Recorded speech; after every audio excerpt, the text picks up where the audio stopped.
بسم اللہ الرحمن الرحیم۔ حضرت حمران بن ابان جو کہ حضرت عثمان رضی اللہ تعالی عنہ کے آزاد کردہ غلام ہیں، وہ فرماتے ہیں کہ میں نے سیدنا عثمان رضی اللہ تعالی عنہ کو وضو کرتے ہوئے دیکھا،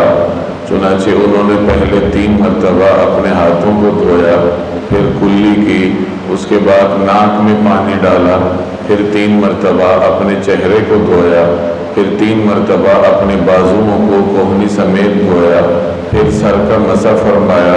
اور آخر میں دونوں پاؤں کو 3 مرتبہ دھویا، اور پھر فرمانے لگے کہ میں نے نبی کریم صلی اللہ علیہ وسلم کو اسی طرح وضو کرتے ہوئے دیکھا ہے جیسے میں نے ابھی وضو کیا۔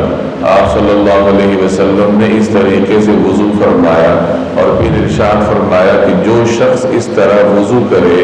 اور اس کے بعد 2 رکعت تحیۃ الوضو پڑھے اس طریقے سے کہ اس کے دل میں کسی قسم کا کوئی خیال اور وسوسہ نہ آئے، تو اللہ تبارک و تعالی اس کے پچھلے تمام گناہوں کو معاف فرما دے گا۔ یہ سنن ابی داؤد کی روایت کا مفہوم ہے جس میں وضو کرنے کی کیفیت کا بیان ہے۔ وضو کرنے کے دوران اعضائے وضو کو کتنی مرتبہ دھونا چاہیے؟ اس کا جواب یہ ہے کہ کم از کم 1 مرتبہ اعضائے وضو کو دھونا ضروری ہے، اس طریقے سے کہ تمام اعضائے وضو دھل جائیں اور کوئی جگہ خشک نہ رہے، اور 2 مرتبہ دھونا کی بھی اجازت ہے، البتہ 3 مرتبہ دھونا مسنون ہے اور نبی کریم صلی اللہ علیہ وسلم کا مستقل عمل رہا ہے۔ ایک روایت میں آتا ہے کہ 1 مرتبہ نبی کریم صلی اللہ علیہ وسلم نے اس طرح وضو فرمایا کہ تمام اعضائے وضو کو آپ صلی اللہ علیہ وسلم نے ایک مرتبہ دھویا،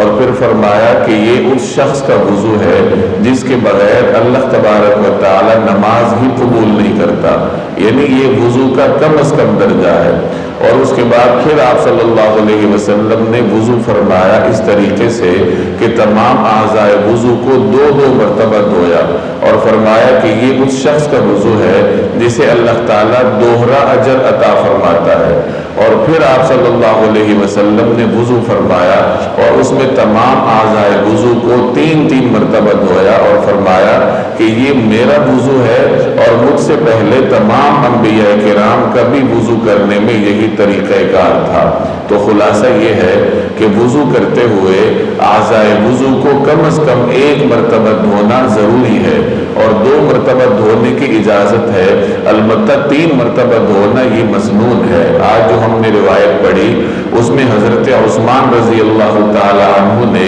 نبی کریم صلی اللہ علیہ وسلم کے وضو کی کیفیت کو بیان فرمایا۔ حضرت عثمان وہ صحابی ہیں جو بالکل ابتداء میں مسلمان ہوئے اور طویل زمانے تک نبی کریم صلی اللہ علیہ وسلم کے ساتھ رہے۔ آپ صلی اللہ علیہ وسلم کے داماد ہونے کا شرف بھی ان کو حاصل ہے، تو انہوں نے رسول اللہ صلی اللہ علیہ وسلم کے وضو کی کیفیت کو اس طرح بیان فرمایا کہ آپ صلی اللہ علیہ وسلم نے تمام اعضائے وضو کو 3 مرتبہ دھویا، اور پھر ارشاد فرمایا کہ جو شخص بھی اس طرح وضو کرے اور اس کے بعد 2 رکعت نفل پڑھے تحیۃ الوضو کی نیت سے، اور اتنے اطمینان سے پڑھے کہ اس کے دل میں کسی قسم کے اور خیالات نہ آئیں بلکہ اللہ کی طرف متوجہ ہو کے پڑھے، تو اللہ تبارک و تعالی اس کے پچھلے تمام گناہوں کو معاف فرما دے گا۔ اللہ جل جلالہ عمل کرنے کی توفیق عطا فرمائے۔